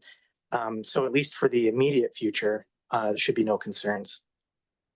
And the intensification that we've adopted for Richmond, which I think was a little bit larger than what was initially proposed, we have sufficient capacity for that in our planning. We're planning for that, I suppose I should put it that way. Planning for it. We certainly wouldn't be able to accommodate that level of intensification right now, all at once, without upgrades. Okay. But certainly it's in the plans to accommodate that. That's what I want to hear. And finally, the Richmond Stormwater business case. When is that going to be delivered, given the delays and the revised options you're considering? Yes, that Richmond Central business case was really, just to, I guess, refresh everyone, the continuation of the Queen Street improvement works. A number of years ago, a suite of upgrades were identified, and the next step is a large bypass pipe from Washburn Gardens down to Potama Stream. And before we were going to invest that fairly significant piece of infrastructure, we wanted to take a look at the actual formal business case for it. It's getting a bit entangled in things like Richmond intensification, in that we're trying to look at works that are going to enable intensification as a whole and benefit larger parts of the town, whereas the Richmond Central primarily protects the sort of CBD kind of area, not necessarily a lot of the intensification areas. So we're trying to balance this future works planning versus what we need to enable growth. And can I also try to look at it holistically? Yeah. I think appreciating the planning for the future, which is great. That's what I like to hear. A lot of this was also in response to existing infrastructure, existing housing going underwater and causing quite a large expense to residents, especially going up to the Wilkes Reserve area. We really need to be moving on that, and my concern is we've delayed, and in a way we've implicitly increased the risk of an event occurring and us not having infrastructure there, because it's probably been 10 years since that last flood, and we're probably due for another one, and the whole community, that was their number one concern at the time, and it still is a lot of concern for a lot of people. So if there's one thing we need to get on top of, it's this stormwater solution. So can I just emphasize, we do need to move on this. We need to get these plans underway, even if we have to break them up a little bit so that we're responding to existing housing, but also keeping in mind future housing. I can provide a little bit more context on that in terms of the LTP project prioritization process, the must, could, should, could process, in that the way the risk framework was structured, it meant things like that, projects like that were level of service improvements, were not considered a must do unless they were an absolutely critical bit of level of service. In that case, the planned Richmond Central works were deprioritized as a should do item and are actually not budgeted for in the LTP at this point. Exactly. Until we revisit this. You've had your answer. I'm trying to escalate it because I keep pushing for it, and I know that the rest of council has de-escalated it. And in the long-term plan, we actually included the Easby Park, which was in less than 2 years ago, houses were flooded again. So we did put it in. I'll move on to the next councillor, Deputy Mayor Brian. Thank you, Mr. Chairman.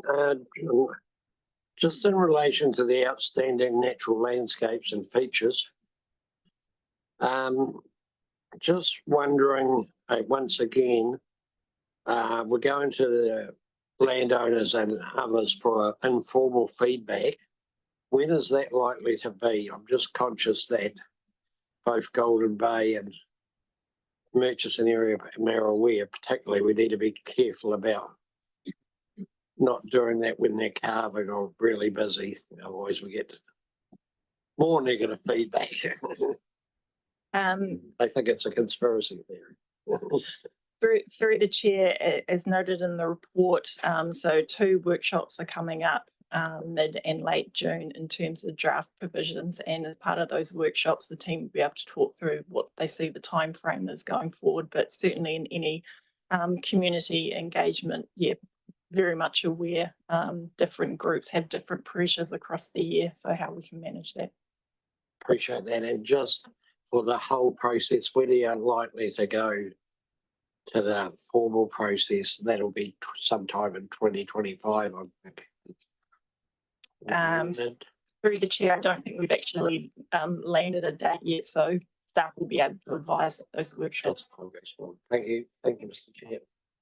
Councillor Mara. Yeah, Chair, I've got a couple of questions, but I think I'll back here. It was plan change 81. So we've had lots of discussions in terms of the content of that. One of them was second dwelling as a permitted activity in terms of some of those plan changing rules. And then we had some other discussions about how we might treat current tiny homes and sections and bits and pieces. I'm really unsure of what that framework of plan change 81 formally looks like. So, and it's a little bit about the deferred uplift of land is, it gets really confusing in terms of workshop conversation, but formally adopting something. And I just wonder if there's a step in between where more formally adopting that halfway after a workshop. But I'm really interested in plan change 81 if it's got other bits in terms of intensification, whether that's just specific catchments or is it region-wide catchments in terms of changes to controlled permanent activities for multiple dwellings. Can I just pick off the, are you alluding to the 8-day rule conversation? Just alluding to, because one of them, Jeremy had a little picture where a second dwelling could be a permitted activity. I'll let Dan talk if she can, so that's maybe not specifically, but I'll give her a go in a minute. But in terms of, if I can go to that workshop we had around what we term the 8-week rule, I'm sure it's not. The direction we got from elected members was go away and work within the current system. So I know that Kim and the team are really, and we've engaged some external advice about how we actually make it really clear what people can and can't do. So there's some clarity around communication. So how do we work in the current system to make it a bit easier for people to manoeuvre their way through? But I'll let Diana, if she can, talk about the. Through the chair, my understanding is the key drive of Plan Change 81 is to take FDS sites and embed them within the TRMP, so doing the zoning. As part of that, it is also looking to include the medium density residential zone, which helps enable some of those intensification areas which have been identified in the FDS. But certainly at the next committee, as part of this report, we can put a clear list together in terms of exactly what that plan change is covering off. Would that satisfy your question? Yeah, it does. So there's no other little cats and mice little amendments to TMP that getting captured in that plan change that we may also lose the opportunity to capture any other issues that we are currently trying to solve, and I don't know if they are or not. So aside from that other conversation, because that's how I record it, but that opportunity to tidy things up. So I'm just interested if staff have got other tidy ups in there, and there's been any other issues that could get tidied up in there that if we don't get back involved quickly, we'll miss that opportunity. We can provide that clarity in the next report to you. Thank you. And then I guess it's just the final, and it's a comment, and it's about the Mutwika. I'd like to be 100%, sorry, I need to be, because my brain's too small for so much going on, right? So I just want to be 100% clear. So what we'll come to, Dan, if I can just play this back, is a list of what we're looking at included in that plan change. And then we're giving you the opportunity to see if we've missed any rats and mice. Is that the intent here, or are we on a train that we can't stop? It's just to confirm what the scope of plan change 81 is. So just setting expectations. Yes. So we're on a train that can't necessarily stop quickly to include other things. So I just want. That's right. think I get it. I just I guess going forward, the difference between workshop discussion, formally having a draft plan change for consultation, and if it's train spotted it's too late to change the content of some of those things, if there was a change, then it's sort of it causes an issue in terms of how we get to the document that we can't formally ratify and change in a public forum. We've already essentially not made decisions but given directions from a workshop that we can't change. Yes, I think from and this is the challenge with this, you know, the volume of work that you're dealing with at the moment. So I think if we're going too fast, sometimes we have to move at speed, right? But if we're going too fast, you need to tell us, okay? And so we can maybe put the brakes on a bit. But there are some statutory requirements, I guess. But Dan's got to finger up. Through, I'll let Diana reply, and then we'll move on, and we won't be finished. through the chair, so Barry put a report out to this committee, I think it was November of last year, setting out the short-term work program from the environmental policy team in relation to Plan Change 81. The clear scope of that was to give effect to the FDS through plan changes. So I just really want to emphasise that is the key driver there.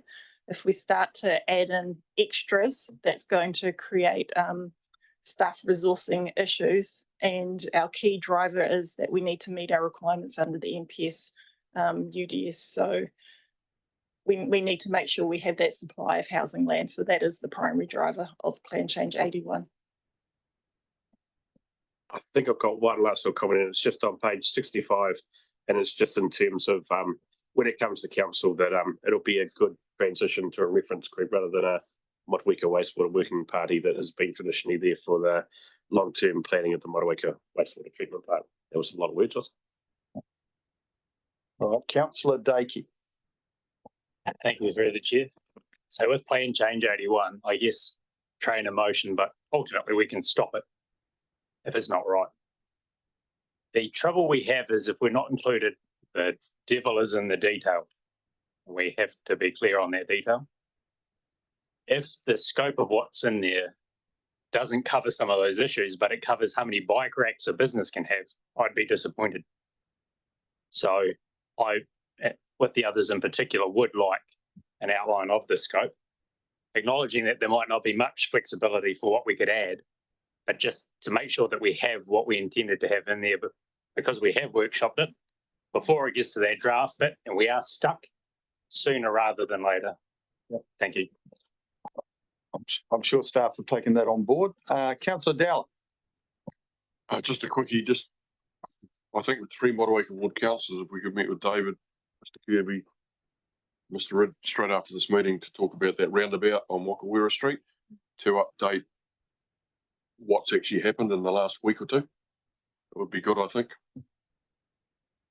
That sounds like a plan, but we've still got to get through these reports. So I've got no other questions. Is someone willing to move? I'll move Councillor Maru, seconded Councillor Kiramon. Let's put the report. All those in favour, please say aye. Against? Carried. And the bad news is we're not allowed to move the workshop early, I got told. Okay, because it's been advertised for 12, we're not allowed to move it, which I think is unusual, but because it's private. It's a closed workshop, so there's a view. Oh, could be too. All right. So we'll move to the climate change quarterly update. Barbara, Anna, and I forgot your name. Sorry, Kat. That's right, Kat. See, I normally write down all the staff's names before they come because I won't remember everybody. So who's leading it? Barbara? Let's go. Kia ora koutou. I would like just to highlight a minor correction on paragraph 317. It's not climate resilience Tasman, that's climate resilient Tasman. Sorry about that's our hub, but this is the internal hub that we are developing, to communicate and share all the work that we're doing around climate change across the organization. So that. And then I would like to just table as well, staff advice to prepare a submission on the inquiry into adaptation. That is paragraph, the government launches inquiry to investigate climate adaptation. And that's from paragraph 6.1 to 6.6. And we would like to ask councillors for having a delegated type of authority to be able to prepare the submission. The deadline of this submission is again extremely tight. It comes at the 16th of June, and we received the submission, the request just a couple of days ago. And we would like to have it approved retrospectively, the same way that we had it done last year. It happened in the same very tight time frames. But we would like to ask councillors if there is, like we did last time as well, if there is any councillor that would like to contribute to this submission and work and provides ongoing, as we're running through the submission, their feedback. It's a very important inquiry, because this inquiry we will have to influence as much as we can the adaptation framework that the government is proposing to develop. Thanks. Just in terms of process, normally I imagine what would happen is we'd prepare a submission that would be forwarded to our elected members for any comments, and then we'd do a retrospective report. So maybe that's the process, Barbara. We send it out to our elected members if there's any comments, and then we can come back and do the process. Yes, thank you. There are two councils in particular that sit on the climate change committee on occasions on the forum. So those two in particular, but I'm sure there's others like myself who've got an interest in climate change as well. But I tend to be more into actions rather than policy. But to me, if you circulate the draft and ask for feedback, but in particular, Councillor Butler and Councillor Walker are the two that are very active in this area. But I think everybody should make some comments on it, because it's only maybe half an hour's or an hour's reading. Thank you. Thanks. Okay. I'll for the rest of the report, just you'll take it as read, and we're very happy to answer any kind of questions that you have. So, Deputy Mayor Bryan's is first. Thank you, Councillor Mayor.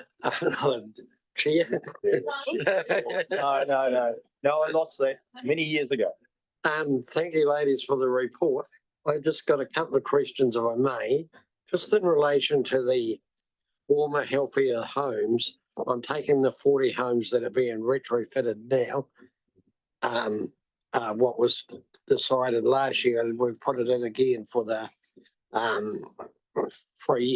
first 3 years of the long-term plan anyway. I'm just wondering how you select, like you say here, you've sent out 300 letters to 300 households, and then approximately 40 homes will be done. Do we keep sending the letters to the same people, or what's the criteria around that? Yes, we're going to just let Diana answer for that. Thanks. That'd be great. Thanks, Diana. Through the chair, so it comes back to in terms of the criteria for people who are eligible for the subsidy. And so the letters were sent out to areas where it's deprivation index 9 and 10, because regardless of people's income, as long as you're owner occupied and your house is built prior to 2008, you could get that subsidy regardless.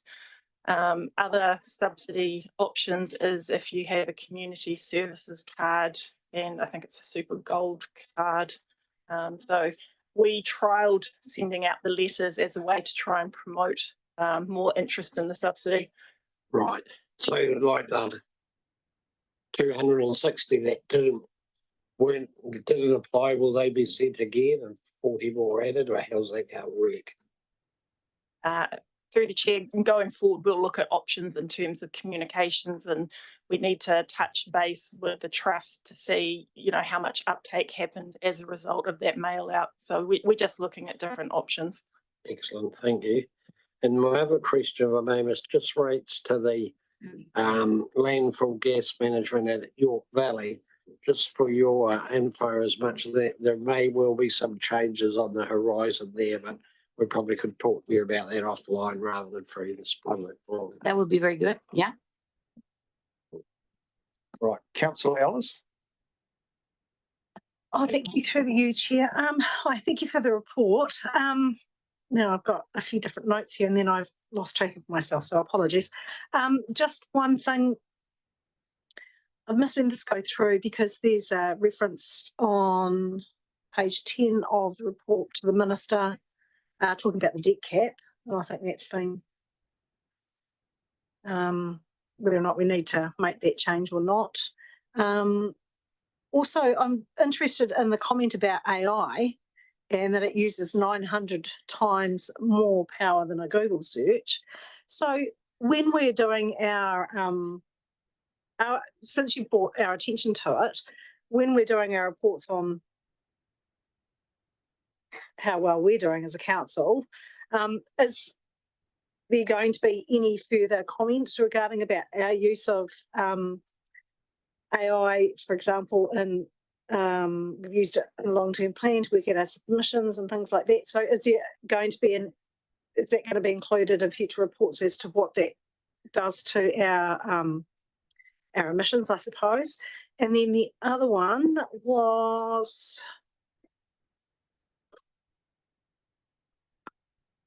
oh no, I've found the answer to that question in the report, so that's fine, just those two. So, Councillor, can I just clarify, we're talking about emissions or the use of AI full stop? Well, it said that we use 900 times more energy for a ChatGPT search than we do for a Google search. And since we're seeing increasive use of AI technology, what impact that's going to have on our emissions and how we're going to report on that in the future? I'm not sure we used AI through our long-term plan submissions because we had. Nah. Oh, we did. Okay. So they're calculating the data using AI. All right. It's a very good point. This is part just before we go there, sorry. Bobby, sorry, I think there's, I know that the leadership team is certainly looking at our policy around AI and where it's applicable because it's broader than I hear the emissions conversation, but there's a broader conversation around the use in the organisation. So I think we probably just, I think there's what I would say is a bit of work going on there to really clarify our position on the use of AI. That's reassuring to hear, actually. Thank you.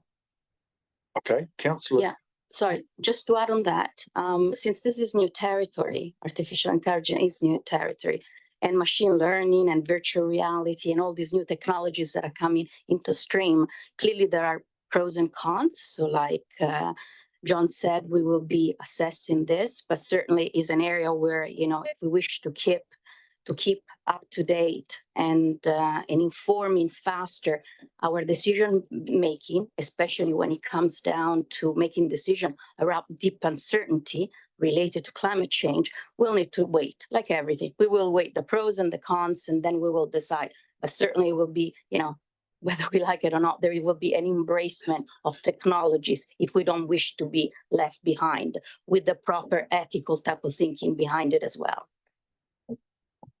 Okay, Councillor Dakey, and then I've got two more as well. Thank you, through the Chair. 5.1 and 5.2 in the regional update, climate change, Hui and Hamilton. Okay, so it's going to be one we hear from the public a bit. Whenever there's a climate change forum or committee, it seems to be travel is quite a big aspect and how you get there and how that's offset. But I guess my question is, for these meetings or committees, especially where there's a lot of travel involved, is the use of new technologies being considered? Yes. So, well, thank you for the question. Being a climate change committee, this kind of consideration, they're pretty much happening ongoing. This committee is the first time ever in 3 years that has met.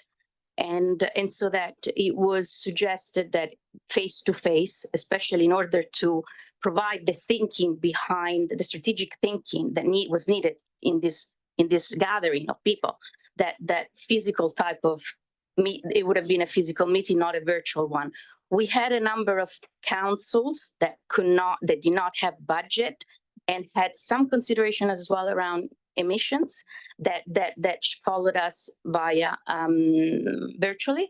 including the chair of the Climate Change Committee, which joined us from Invercargill. So they're pretty much hybrid type of meetings, but the majority of the people in this one came physically into Hamilton, and we had this kind of discussion going forward. Yeah.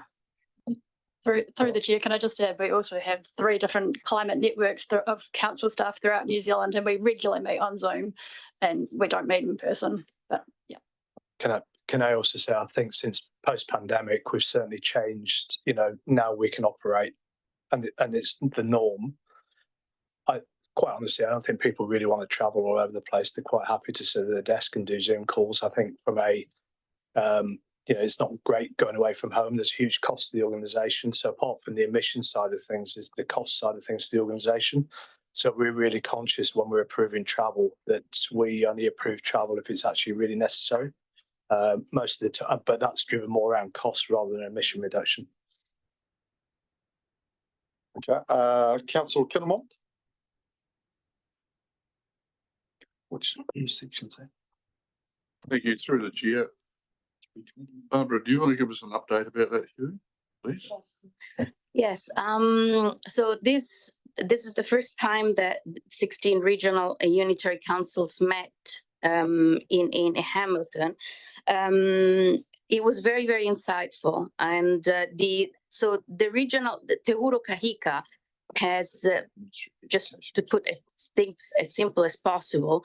It's the regional CEOs and the regional sector groups, different ones between environment, climate change, hazards, etc., that work around councils that are working to provide a higher messaging and positioning ourselves to improve the visibility with our government or the work that we're doing, and be able to influence our ministers and officials. So that what we did was Te Huro Kahika, the subgroup climate change, commissioned a consultant to gather the information of the 16 regional council on the current and planned climate work. And so that we have a draft now that we're finalizing, so that we can bring back that kind of information to councillors, so that we can compare each other's work. And it will be done in the next few months, I believe, the finalization. So we're still working on that. Another thing that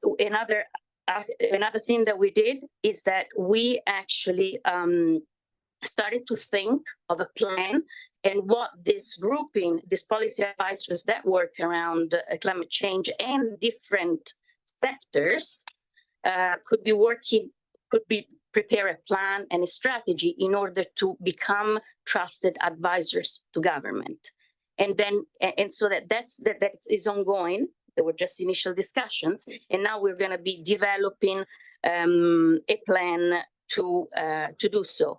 And the main reason behind this, the importance of this kind of networks and this kind of collaboration, it's really to try to, in a moment of very, very scarce resources, financial resources, really driving efficiencies between our councils. We're not to be doing anything incredible new, but to build from each other's strengths and weaknesses as well. Just watch the time, people, because you've got something else at 12. I have multiple questions, but I'll keep it to one. I'll just put this around. You probably can't see it, but it's the Rural Resilience Expo in Wakefield that some of us went to, had a good coffee, and this is absolutely brilliant from the team, and I think everyone needs a pat on the back for that. What they've done is brilliant, is raise the issue of resilience in a civil emergency and that sort of thing. And I'd like to talk to the relevant staff about getting one in my favourite town of Mapua. Round when there's tourists, maybe up in Waterfront Park, November, December sort of thing. So John looks worried. Oh, no, I'm not worried. I think that was driven by the community though. So Yes, yes, I was just, yeah. Our team were attendees, they supported it. Sorry. Take it to your community association. Mhm. I'm sure it's an activity that they could get involved in, councillor Kittermore.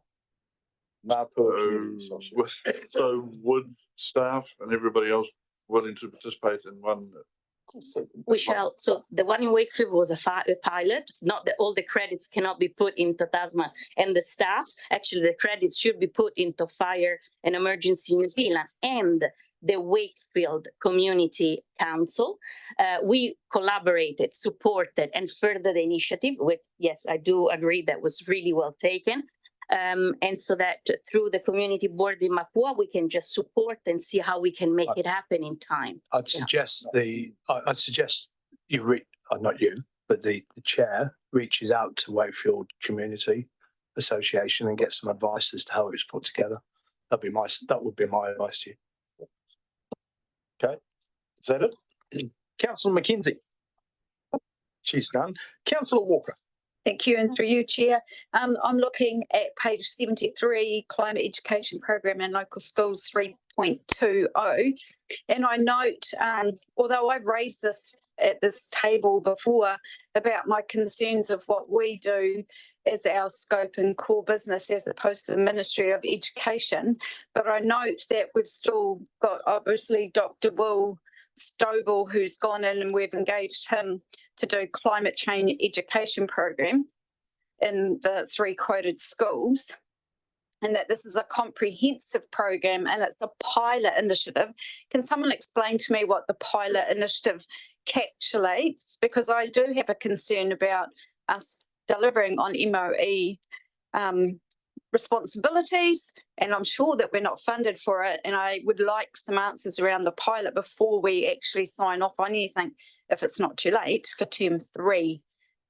So I'll sort of answer that. I can't give you the detail, but I will come back with the detail, and your comments were well noted, particularly through the long-term plan process. So the team were well aware of that. So I'll come back to you with the detail, and the comment around core business was absolutely absorbed. So that's a conversation we need to have around the continuance of that program.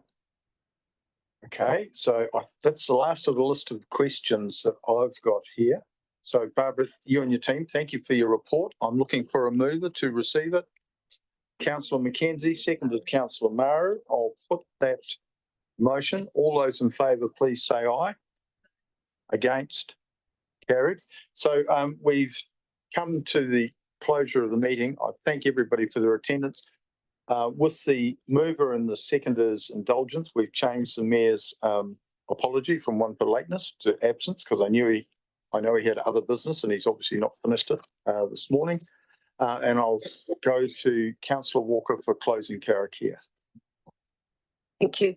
Kia tau te ranga Māori, kia ronga e ngā iwi o te au. Let your peace reign on all the people of the world. Well, thank you for that, and thank you everyone.